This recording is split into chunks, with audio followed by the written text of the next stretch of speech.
Hello again, friends. Time for some other news.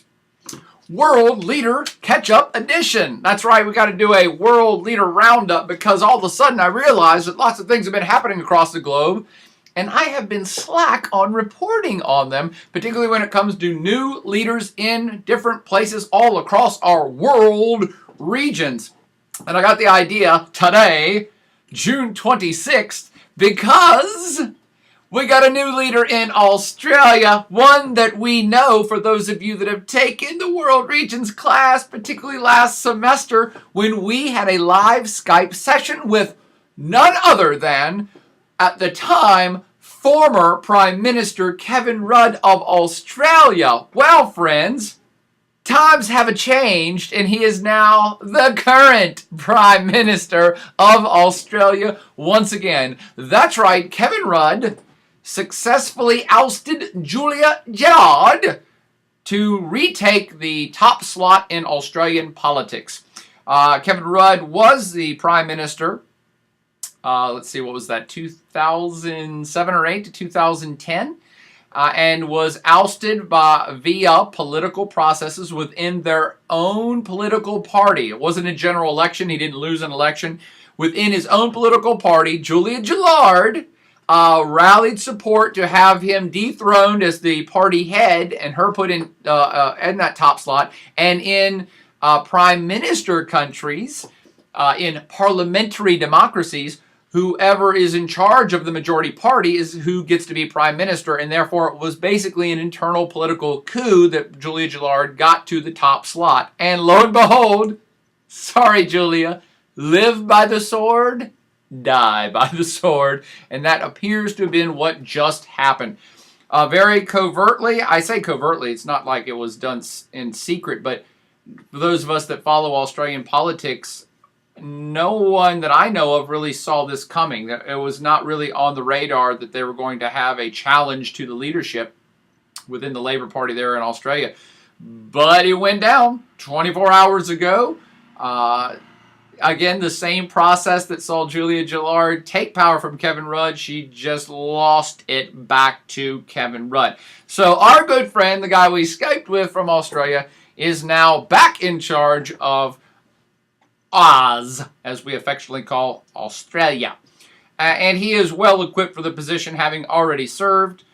The reason, by the way, for those interested in Australian politics, why would they keep going back and forth? It's actually giving the Labour Party a bad rap. A lot of voters in Australia now are saying this is a big flip-flop party. They keep changing who their top person is, and we the voters don't have any say in that. And they're flip-flopping, and so they're seen as politically weak right now. And that is actually why Kevin Rudd came back into power, is that people within the Labour Party have said Julia Gillard is a good leader. She's done well for Australia, but she's unelectable at this point. Her personal popularity rating, I guess, within Australia was low, or low enough, that they felt that her being the head of the party going into the next general election was going to be a detriment, that they were going to lose popular support if she was in charge. Thus, this internal palace coup within the Labour Party has seen Kevin Rudd come back up. Is he more popular than Gillard in to the common voters? I guess so. I don't know. I'm not an Aussie, but I think it must be the case, and that's why they've swapped their leadership back out. So it's awesome that we get to talk with a guy who is now, once again, the Prime Minister of Australia, and we know him personally, so right, we can stop in Australia, and he'll put us up in Canberra, the capital. Let's hope so.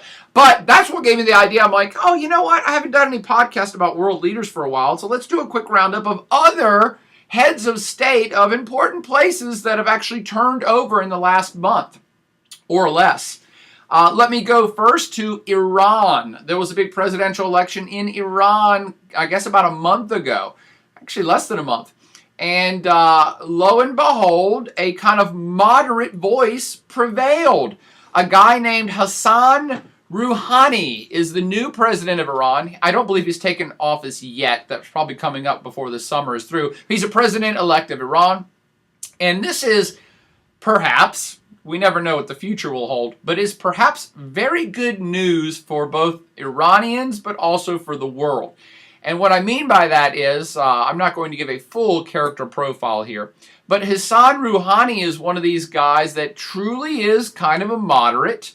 He is middle of the road. He did win by over 50%, and there was more than one person running in the Iranian presidential elections. In fact, maybe there was 10 for all I know. So to win an outright majority, 51% of the vote, outright, is saying something. He was wildly supported. He is kind of a center-of-the-road guy. He is a cleric, so you'll see him wearing the headgear and the whole deal, and he looks like the Ayatollah because he'll be wearing clerical robes and stuff. But clerics can run in a theocracy for public office. Hell, I guess clerics or religious people could here as well. They just don't. So he is of the clerical class. So in that light, he has an understanding and ties to the clerical class that runs Iran, all the way up to Ayatollah Khamenei, the supreme leader. But he is not necessarily tied his entire wagon to their hitch. Meaning that he understands them, he relates to them, he was, I won't say supported outright by them, because he's a moderate, he's pragmatic, and he actually wants to liberalize Iran a little bit. But the clerical class allowed him to run, therefore that's a sign of some, at least, respect and support. And again, he's this great bridge because he's a cleric that knows that stuff, but he also was basically campaigning on reform. So he had a semi-reformist agenda. Now, does that mean a lot of things are going to change? No. Iran's a theocracy. The Ayatollah Khamenei does have the real power. But if anybody has a chance to at least push through some moderate reform, it's probably a guy like Hassan Rouhani. So this is kind of good news. The other thing that's good news, again, I'm upbeat today. I'm feeling good, even though it's rainy outside. I'm upbeat about Rouhani because when he was running for office, and he has now made public statements since winning that he wants to focus on the Iranian economy. He thinks Iran's international isolation is a negative and wants to change that. Well, how do you change that? By presenting a more open face to the world and trying to engage the world instead of being so isolationist, which Iran certainly has been for the last 3 decades, and certainly under former president, soon-to-be former president, Mohammad Ahmadinejad, who radicalized Iran and isolated them even more. Rouhani is basically promising to undo some of that self-imposed isolationism. He wants to open back up diplomatically to the world, at least as much as he can get away with. He's already made some ties and calls to China, to the neighborhood, and possibly, hasn't happened yet, but possibly he might even reestablish relations with the United States. That's a wild speculation, but he is giving the impression that that is the direction he would like to go. Now, some things that aren't so promising. He has said, hey, look, I want to open up diplomatically and get Iran engaged in the 21st century world and economy because we need it economically. We're hurting. We want to get rid of this economic embargo that's being held against us, which is destroying us. And the way to do that would be to soften up on the nuclear stance. Here's the bad news. He's shown no signs that's going to happen. And even if he were to show signs that he would like to perhaps soften Iran's rhetoric on their nuclear ambitions, it's not up to him. That goes through Khamenei, and Khamenei has shown no stomach for doing that. So you got to take the good with the bad here. Is he some great reformer and liberalizer? Probably not, but he's more so than most of the clerical class, and he's more moderate than the radicalized right-wing extremists like Mohammad Ahmadinejad and that crew. So again, it's kind of a positive thing. It's probably why he won by such a overwhelming majority, and 51% may not sound overwhelming to you, but there was more than one candidate running. So he's got public support, he's a moderate, possibly reformist agenda, certainly open to diplomatic engagement with the rest of the wider world. Those seem like good things coming out of Iran. Time will tell. Next country that we have a new leader in is Pakistan. And this is one that's even more crucial to the U.S. agenda on planet Earth, because we've had such terrible, terrible, terrible relations with Pakistan as of late that may actually get worse before they get better. The new prime minister of Pakistan is Nawaz Sharif. Nawaz Sharif, I think he's a millionaire, if not billionaire, steel magnate, steel tycoon from back in the day. So he's a businessman. He's got business savvy. He actually is in an interesting position in that this was the third time he has been prime minister of Pakistan. So he is seasoned. He's a pro. He's got experience. And he's also a unique character in that he, in his second term as prime minister, was ousted by the military and was basically, I don't know if it was forced or if he went into self-imposed exile and left the country for a decade. He's been gone for most of the 21st century. He was living in, I think, Dubai or somewhere else in the Middle East. And he came back into the country about a year or two ago to rally back his supporters and to lead his political party. And his political party is not the PPP. That was the big political party. The Pakistan People's Party is the one that's been in charge for the last 10 years. Sharif leads, I think, the Pakistani Muslim League, I believe, is his political party, and more center-right.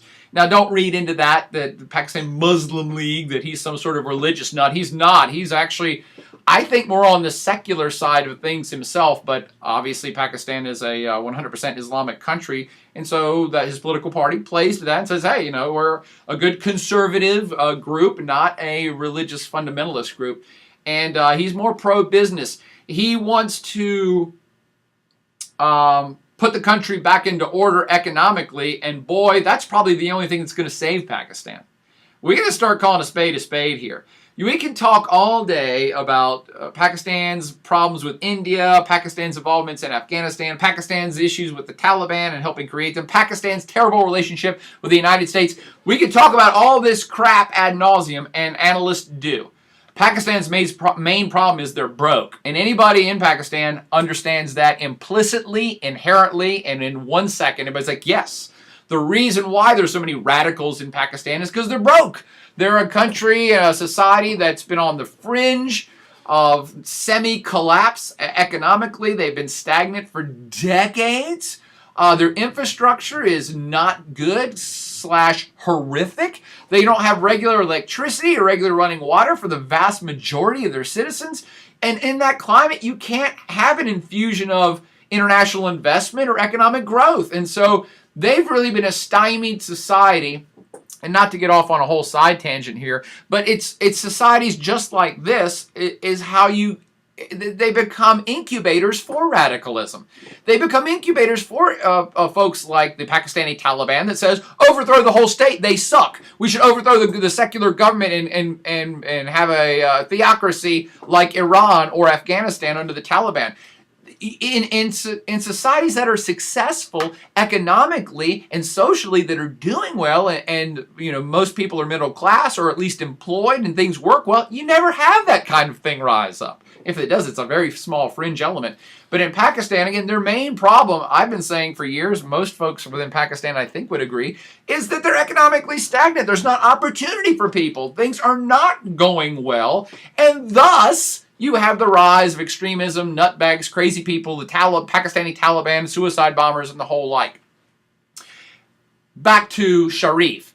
Sharif, as a seasoned diplomatic veteran, as a former prime minister twice, as a person who understands Pakistan at perhaps deeper levels, I believe, at least is what he's been saying so far, is he wants to put Pakistan's economic house back in order. And as I started this rant, you could do a lot worse than starting with that. He wants to focus on that, about more international investment, about becoming more business friendly, about building their infrastructure, about doing all these things. And that's great. And dealing with corruption. And those are all things that need to be done. It is a tall order indeed. But this is a guy that might be able to get at least some of it done. Having said that, what does it mean to the rest of the world with this new Pakistani prime minister? I won't call him anti-U.S., but he certainly, as a center-right, more conservative Pakistani guy, is not real keen on the U.S. relationship. He said during his campaigns that he wants to stop U.S. drone strikes in Pakistan, and that's a very populist thing to say. That gets applause every time in Pakistan. Basically, he wants to reassert Pakistani sovereignty. He is no great friend of the Pakistani military either, by the way, because guess what? The Pakistani military is the ones that ousted him in a coup in the year 2000. So even though center-right conservative folks are usually pretty tight with the military, Sharif is not. And that may not be a bad thing either, because another issue in Pakistani culture is that the Pakistani military has way too much power, and everybody recognizes this as well. So again, he may be an interesting character as a business guy, wants to focus on the society and economy and business, and also perhaps be able to check the military a little bit as well. Pakistan could do worse than having this guy in charge for the next few years. We'll see how it plays out. Is it going to be a great thing for the United States Pakistani relationship? Unknown. He will certainly take a stronger stance and not want the United States to have as much free reign as they've had on the Afghan-Pak border. And we've already seen the amount of drone strikes start to diminish on Pakistani soil in the last couple months. So this may be a trend you see playing forward as well. One other positive point to consider with that Pakistani election is that point one, I guess, of two, it's a really great thing because the former administration, soon-to-be former administration, it's the first time that an elected government finished their term without a political coup, political or military coup. First time in the history of modern Pakistan, that is the state of Pakistan, where an elected, democratically elected group of people actually finished the term they were elected for. So, cheerio, golf clap to Pakistani society for that. And then two, this is the first time that after a successful completion of term, they had a democratically elected election that went off fairly flawlessly and got another democratically elected group in there. Golf clap too. I say went off without a hitch. Mad violence. Mad violence was associated with the Pakistani election.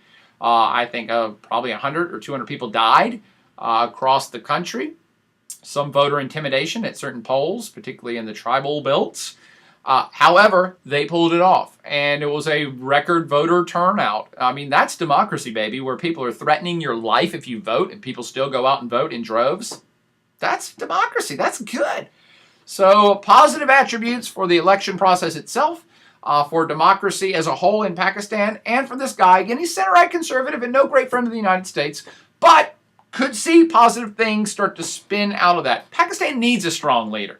As a U.S. citizen, I should want, I guess, someone in charge of Pakistan or Iran or any place else that really loves the U.S.